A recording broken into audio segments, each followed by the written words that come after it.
राधे राधे दोस्तों, YouTube channel में आपका स्वागत है। आज हम आपको चतुर्थ अध्याय की कथा सुनाएंगे।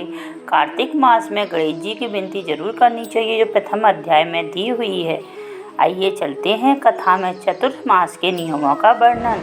नारद जी बोले, ऐसा कहकर भगवान विष्णु ने मछली का रूप धारण किया और विंध्याचल पर्वत पर तप कर रहे महेश कश्यप की अंजलि के जल में जा पहुँचे। महेश कश्यप ने दया करके उनसे अपने कमंडल में रख लिया। जब उसने बड़ा रूप धारण किया और तो उन्होंने बड़े कुएं में डाल दिया। जब कुएं में भी न समा सकी तो उन्होंने उसे तालाब में फेंक दिया, और जब वह तालाब में भी न समा सकी तो उन्होंने उसे समुद्र में डाल दिया। वह वहाँ पर भी बढ़ने लगी। फिर उस मत्स्य रूपी नारायण ने उस शंखासुर को मार डाला। पश्चाताप शंख को हाथ में लेकर बद्रीवन में आ पहुँचे। बद्री नारायण में आकर उन्होंने जब ऋषि व महिषों को बुलाकर आज्ञा दी कि पानी में इधर उधर फैले हुए वेदों को ढूंढो और उन्होंने शीघ्र मिला कर मेरे पास लाओ, तब तक मैं देवताओं के साथ ही प्रयागराज में ठहरता हूँ। इसके बाद जब महेश ऋषियों ने इन सब बीजों सब वेद मंत्रों को ढूंढ निकाला, उन वेदों में से जो भाग जिस जिस ऋषि को मिला वह उसी का हो गया। उस भाग के उसी दिन से वह भी ऋषि कहलाए। सब वेदों को लेकर ऋषि महेश प्रयाग में आए और उन्होंने वे सब भगवान विष्णु को व ब्रह्मा जी को समर्पित कर दिए। ब्रह्मा जी ने वेदों को पाकर बड़े प्रसन्न हुए।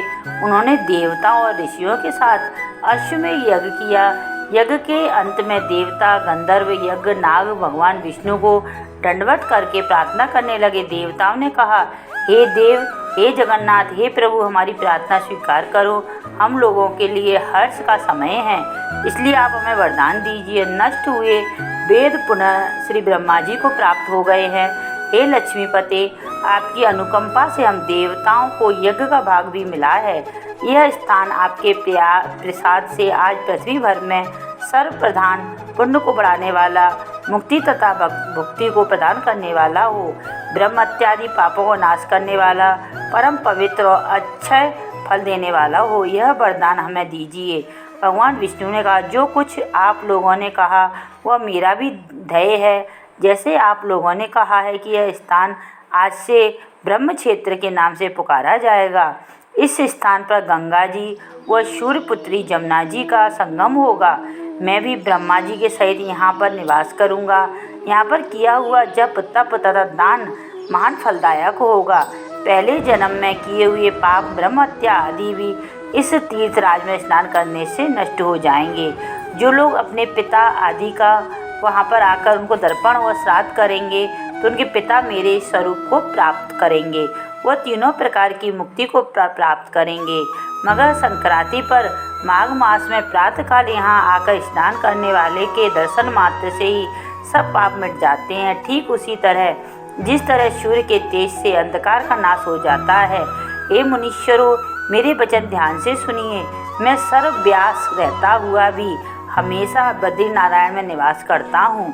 सैकड़ों वर्ष तक किसी दूसरे स्थान पर तप करने का जो फल मिलता है वही फल यहाँ एक दिन में मिल जाएगा। जो मनुष्य मेरे इस स्थान बद्रिक आश्रम का दर्शन करेंगे वो जीवन मुक्त हो जाएंगे और उनके समस्त पाप नष्ट हो जाएंगे।